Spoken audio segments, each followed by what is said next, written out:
Welcome back to another Wimbledon video, looking today for mainly legal studies teachers thinking through evaluating effectiveness of the legal system. Now, this is a skill that really needs to be you need to get down to the granular for some students and teach them how looking at an issue needs to be go from the point of, oh, I guess something's wrong here, to this is a finished evaluation.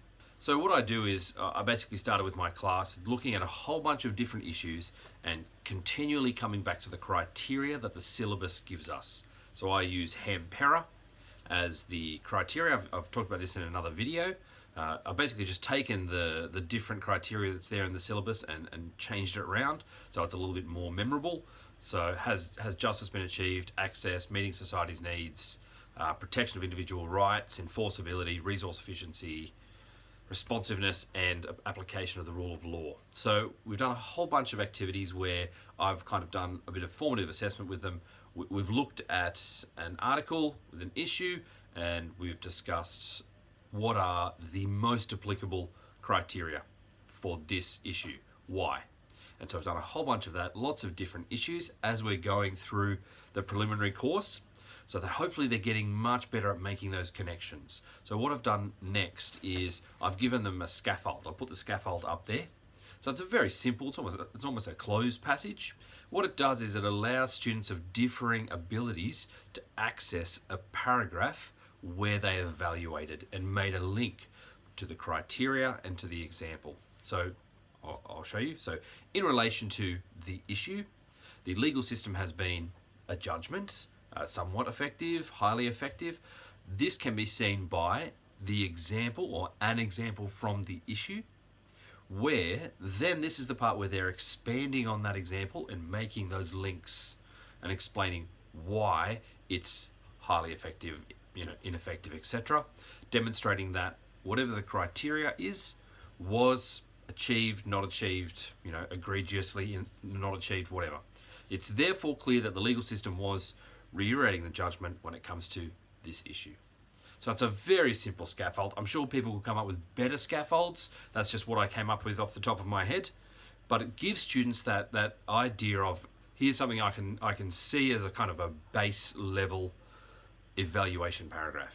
It gives those students that are struggling a bit, they can cling to this and they can at least show me that they understand and they can remember the scaffold and get there. Whereas higher achieving students are able to expand on that, able to give me two criteria or show how two issues are, and provide a more nuanced, perhaps, evaluation of the issue using the scaffold and moving on from there.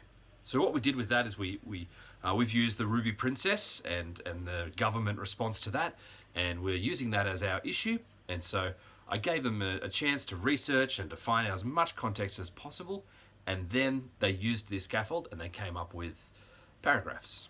I then did a mid-lesson stop where I took a couple of photos of the paragraphs and we put a few of them up on the board on the screen, and the students discussed what's good about this, what works in this paragraph, what works in that paragraph, how could that paragraph be better. So they then had a chance, to then improve their paragraph based on the feedback of the mid-lesson stop. So for the rest of that lesson, they were improving theirs.